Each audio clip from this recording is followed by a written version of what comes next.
Year 5025. Location: Valari Battleship, Xerxatha Prime. They tried to bury us. They forgot what we were. We were soil. We took root. Human resistance. Him, forbidden Versiong Xerxa Prime, was interstellar death itself, resembling a giant planet. This ship was a monument to galaxy's subservience. Its exterior glowed with perfect serenity, while its interior breathed with eternal vigilance. Every corridor was lined with a biometallic surface reminiscent of living tissue. Footsteps touched not only the floor, but the ship's nervous system. Every step echoed in the majestic domes of the command room, and at the heart of this metallic serpent, Garintha Kale ruled, with graceful muscles arching her neck, an intelligence that shone like a frozen star in her crystal blue eyes, and deadly discipline that obeyed commands. She commanded the beings around her. Her white skin was so smooth it almost reflected the light. Her fine, pearlescent armor was a work of art, but every line, every curve, carried a deadly function. On her shoulders was the triangular emblem of the Valari military clan, an eye, a blade, and a flame. Garintha's heart hadn't moved as she gave the order to destroy Earth. But even after 12 years, something gnawed at her.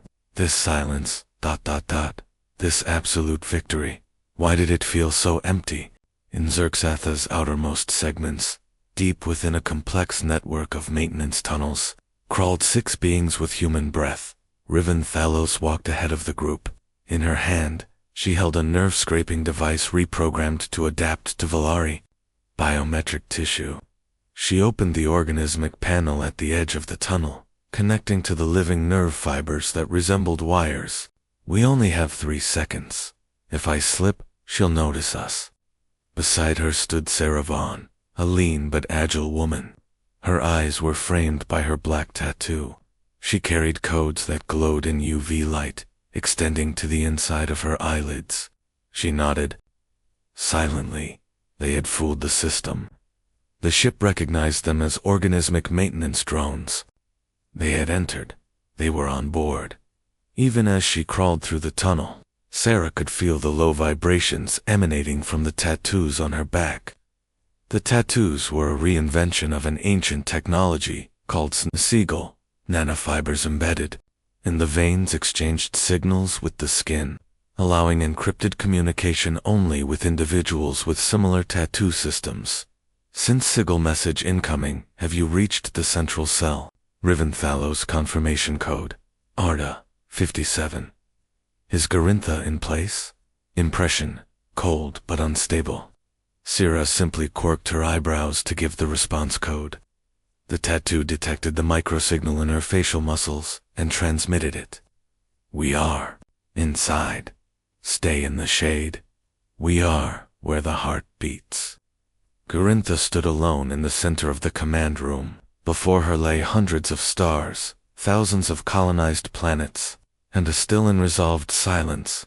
Humanity had vanished. But why? Had an echo lingered in her mind. A tiny irregularity caught her attention among the routine ship signals that morning.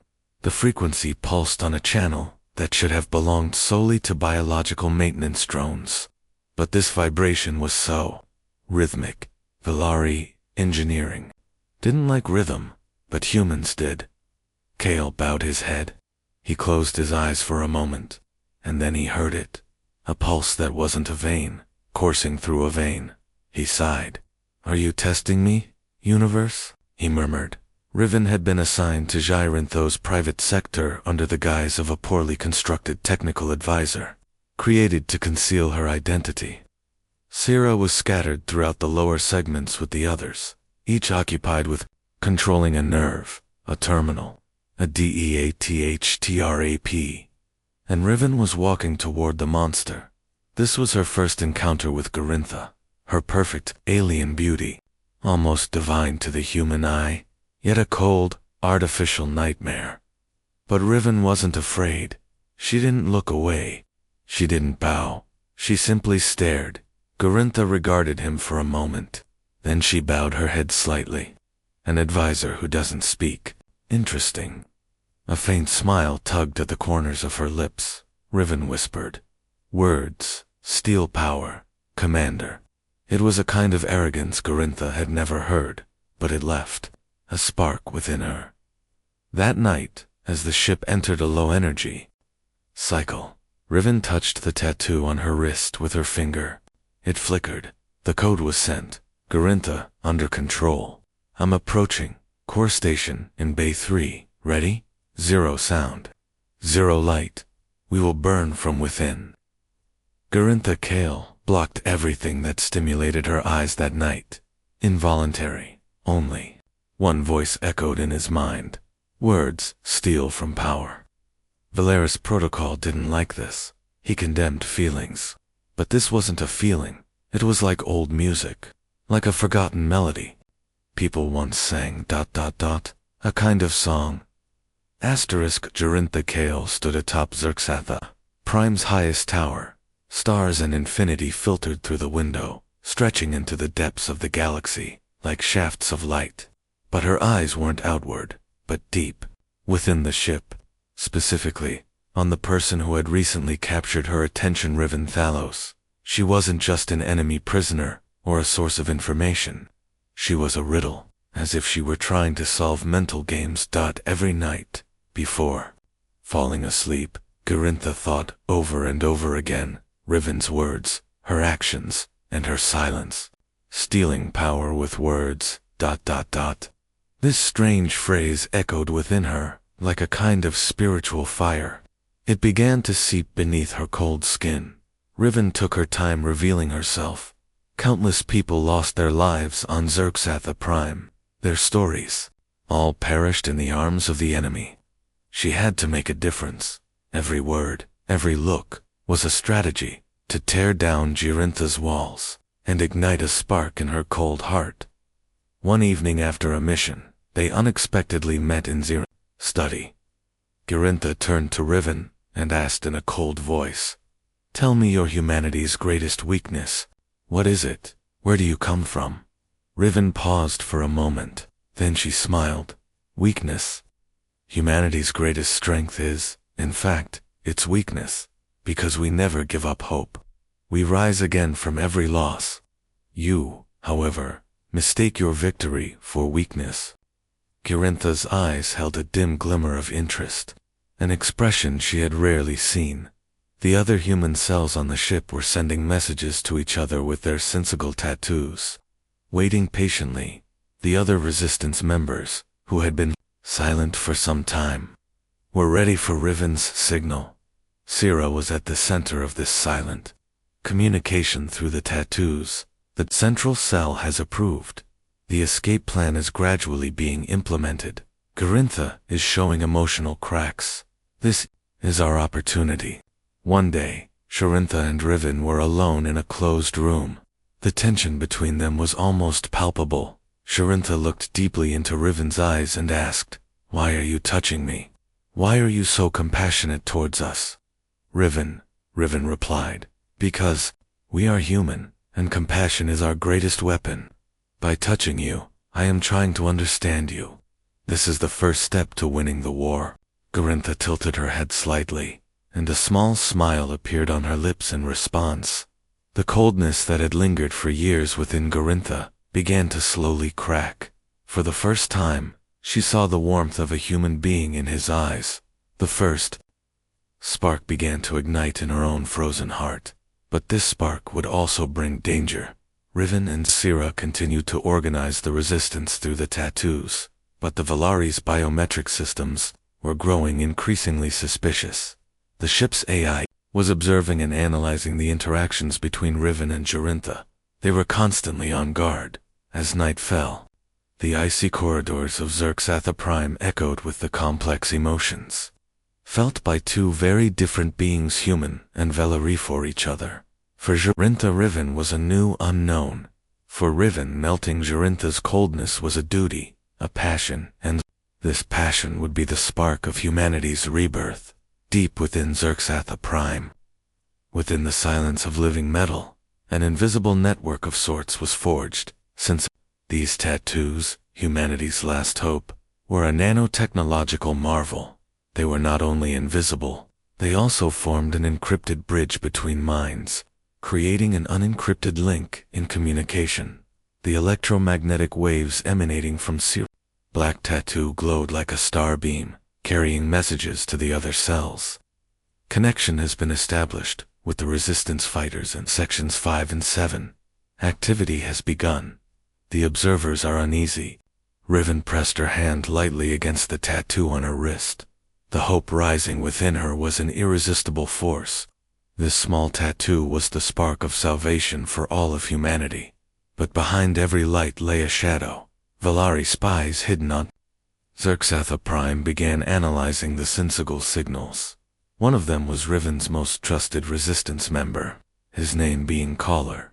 But under devastating pressure from Jarintha, Collar was forced to make a choice. At midnight, Collar pressed her hand against the tattoo on her wrist and sent a coded message to Jarintha. Activity has begun. The threat of the mother cell is being destroyed. The relationship between Riven and Jarintha had become a secret and complex dance. The cold, icy, and intimidating commander began to crack under the human's warmth. One night, Jarintha approached Riven, a tremor in her voice. "Never heard before? I'm trying to understand you. Perhaps I need you." Riven looked into her eyes, her hands trembling slightly, but her voice resolute. "I'm here, Jarintha. Being human is sometimes a lonely battle, but together, we can win this war." A silent civil war raged aboard the Valari ship. Humans and Valari clashed between body and soul, technology and emotion. While Riven coordinated the resistance through Sinsigal, Jarintha fought within, between obedience and love, between cold, duty and warm emotion. Riven and Sira spoke to the other resistance members one last time. Sinsigal signals are being maximized. We are advancing towards the heart of Zerxatha. Tonight, everything ends. In the massive heart of the ship, Sirintha's moment of decision approached. Humanity would either be destroyed completely, or a new era would be born. Riven and Sirintha were no longer just enemies, but two souls sharing a destiny, and even in its darkest hour, humanity continued to shine. Zerxatha Prime's heart was the place that would determine the fate of humanity and the Valari race. The metal walls vibrated with the silence of eternity, while the Sinsigal light emanating from the tattoos carried the call of the final battle. Riven and Jarintha were now mirrors of each other. Two enemies, two lovers, two worlds. SEIRA commanded. Cells, move. We are infiltrating the main power core. Sinsigal at full capacity. Humans, resurrected from once destroyed worlds, were pouring into Zerxatha Prime's heart. Jarintha tried to silence the incessant radio signals from her command room, but it was too late. As the final battle came, Jarintha and Riven stood facing each other. "It is over," Jarintha said, "but I still do not understand you," Riven replied, not hiding the fire in her eyes. Humanity carries both destruction and hope in its heart, and without these two, none of us can exist. The battlefield became an arena where technology and emotion danced as Jarintha's Valari soldiers made their final advance against the human resistance. Riven and Sarah attempted to seize control of the ship with Sinsigal codes, and at that very moment, ZHYRINTHA turned to Riven. "Join me. Together, we can create a new future." Riven held out her trembling hands. Together, Zerxatha Prime's massive systems were reprogrammed with a combination of human intelligence and Valari technology. Jarintha took her place among the human resistance. Old enemies were now a new force. Humanity hadn't just survived, it had been reborn. Riven and Jarintha stood at the highest point of the ship, gazing out over the galaxies. The white-skinned, graceful, and powerful commander held hands with the human beside her. "This is only the beginning," Riven said. "Yes," said Jarintha, "and with every victory comes new hope."